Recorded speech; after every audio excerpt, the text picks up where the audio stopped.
Welcome to American Remembered. Today, we go back to a moment that redefined the very concept of achievement. Imagine being a young, struggling journalist and coming face to face with the richest man on the planet. But this wasn't a talk about money or steel. It was about a hidden code that governs greatness. For nearly a century, we've heard the name Napoleon Hill, but few know the brutal test he had to pass in a silent office in New York. This is the story of how Andrew Carnegie decided to give away his greatest secret, and the man who spent 20 years of his life proving it was real. Get ready to understand the meeting that changed the world of business forever. It was 1908. Napoleon Hill was just 25 years old when he walked into Andrew Carnegie's private office. He expected a standard interview, a few quotes for a magazine, and a quick exit. But as he sat across from the aging King of Steel, the atmosphere changed. Carnegie wasn't interested in talking about his factories or his massive fortune. He sat there, observant and sharp, looking right through the young man. Carnegie had built an empire that spanned the globe, and at 73, he was looking for a messenger. The room was quiet, filled with the weight of decades of power, but the conversation was about to take a turn that Hill never could have anticipated. Hill started with the usual questions. He asked about the price of steel, the competition, and how it felt to be the wealthiest man in history. Carnegie stopped him with a simple, cold stare. "Young man," he said, "you are asking about the effects, not the causes. You see the buildings and the rails, but you fail to see the mind that organized them." Carnegie explained that steel was just the byproduct of a specific philosophy. He challenged Hill's perspective immediately, making him realize that he was in the presence of someone who viewed reality through a completely different lens. The interview was no longer about journalism. It was becoming a lesson in the architecture of the human spirit.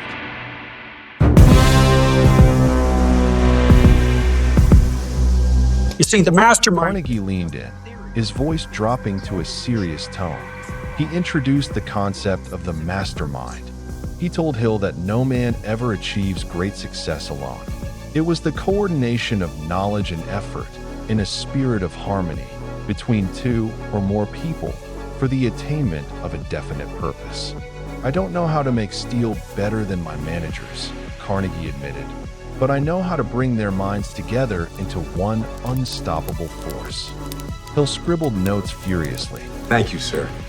He was hearing for the first time that success wasn't a solo act of genius, but a strategic alliance of minds. This revelation was the first pillar of the science Carnegie wanted to document. As the hours passed, Carnegie's vision became clearer. He insisted that success was a science, just like physics or chemistry. Most people believed it was a matter of luck, birth, or divine favor, but Carnegie knew better. He had observed the patterns in his own life and in the lives of his peers. He believed that there were specific laws that, if followed, would produce a predictable result.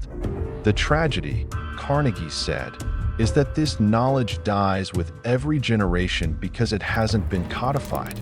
He looked at Hill and saw an opportunity to change that. He wanted someone to organize these laws into a system that any person, regardless of their station in life, could use to rise. Then came the moment that changed Napoleon Hill's life forever. Carnegie leaned back and issued a direct challenge. He asked Hill if he would be willing to spend the next 20 years of his life researching the causes of success and failure. He wanted Hill to interview at least 500 of the most successful people in America to find the common thread that linked them all. Hill was stunned. 20 years was a lifetime. He had come for an afternoon chat and was being asked to commit his entire future to a project that didn't even have a title yet. Carnegie sat in silence, watching the young man struggle with the sheer scale of the mission he had just proposed.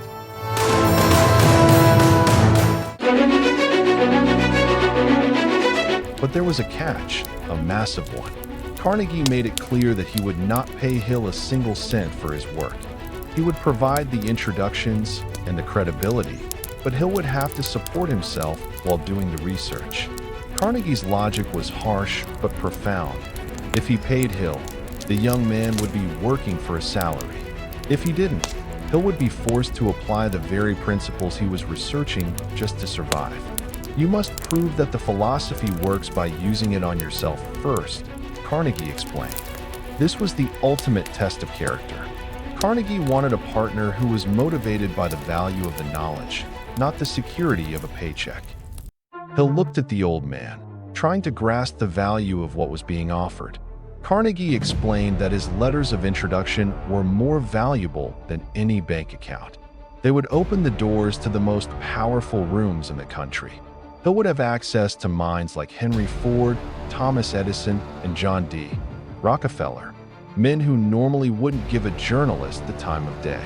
"I am giving you the keys to the treasure vault of human experience," Carnegie said. The choice was between the safety of a normal career or the uncertainty of a legendary quest. The luxury of the office seemed to fade away as Hill realized that the man in front of him was offering him a destiny, not a job.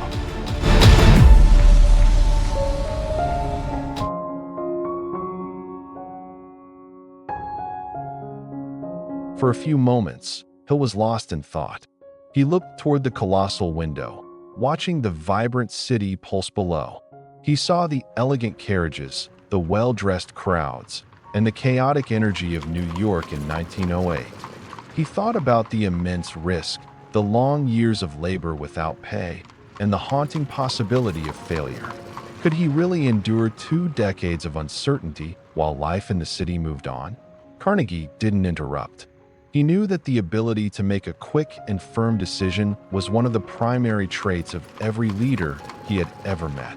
He was timing Hill, literally testing his resolve in real time. The quiet in the office was heavy with the pressure of a life-altering choice.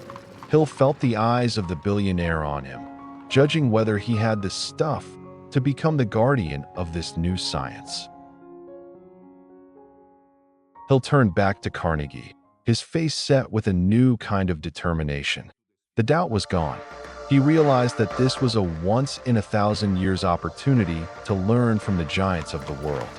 "I accept, Mr. Carnegie," he said firmly. Carnegie didn't celebrate or cheer. He simply nodded, a look of grim satisfaction on his face. He had found his man. He knew that from this moment on, Napoleon Hill's life would never be the same.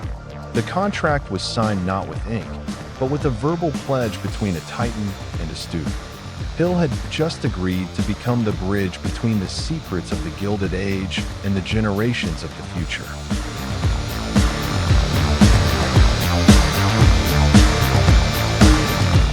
Carnegie stood up for the first time, reaching across the massive oak desk to shake Hill's hand. It was a simple gesture, but it carried the weight of history. That handshake sealed a mission that would eventually produce the most famous self-help book of all time, Think and Grow Rich. Carnegie's hand was old, but his grip was still firm, symbolizing the transfer of wisdom from the 19th century to the 20th. Hill felt a surge of purpose. He was no longer just a journalist looking for a story. He was a researcher on a mission to decode the very essence of human achievement. The deal was done, and the world was about to receive a map to success that it had never seen before.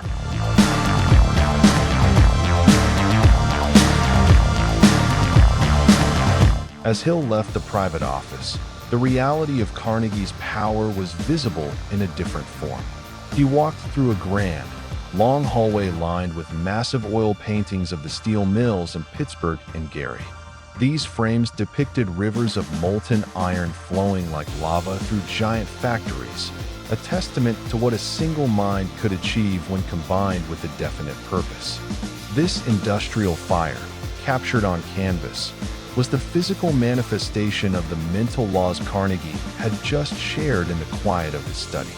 While the rest of the world saw only machines and labor in those paintings, Hill now saw the unseen forces of thought and planning that made it all possible. The depicted furnaces were not just making steel, They were proof that the philosophy Carnegie proposed was already building the modern world.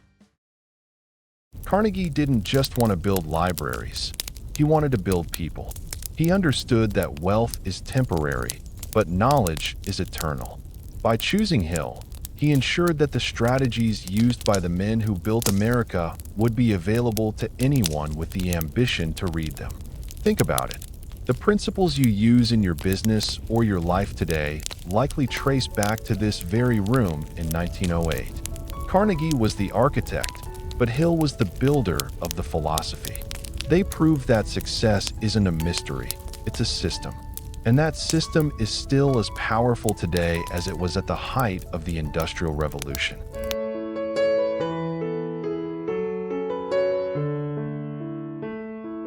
The years that followed were not easy for Napoleon Hill.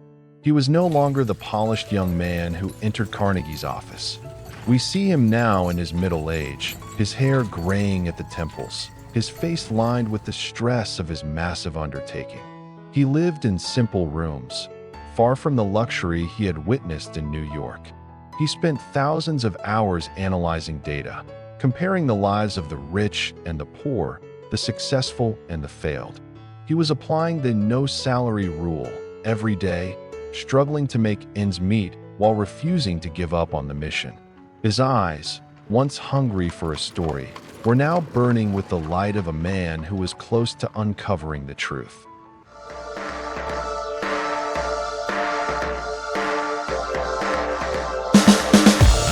Following Carnegie's lead, Hill eventually stood in the presence of the other giants. He watched Henry Ford transform the world with the assembly line, seeing the mastermind principle in action on a massive scale. He sat in Thomas Edison's laboratory, observing the relentless persistence of a man who failed thousands of times before succeeding. These weren't just interviews, they were confirmation. Hill saw that despite their different industries, every one of these men followed the same mental laws Carnegie had described. They all had a definite purpose, they all used the mastermind, and they all possessed an unwavering faith in their vision. The puzzle was finally coming together.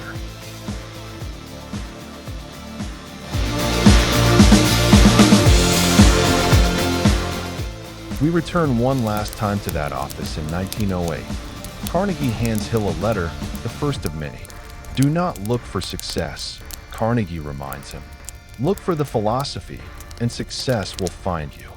Hill leaves the building, holding that paper as if it were a holy relic. He didn't know then that he would become the most influential success author in history, but he knew he had a duty. The dark teak walls and the heavy silence of the office were the birthplace of a movement that would inspire millions to take control of their lives. Andrew Carnegie gave the secret, but Napoleon Hill gave it a voice. Together, they built a legacy that will never die.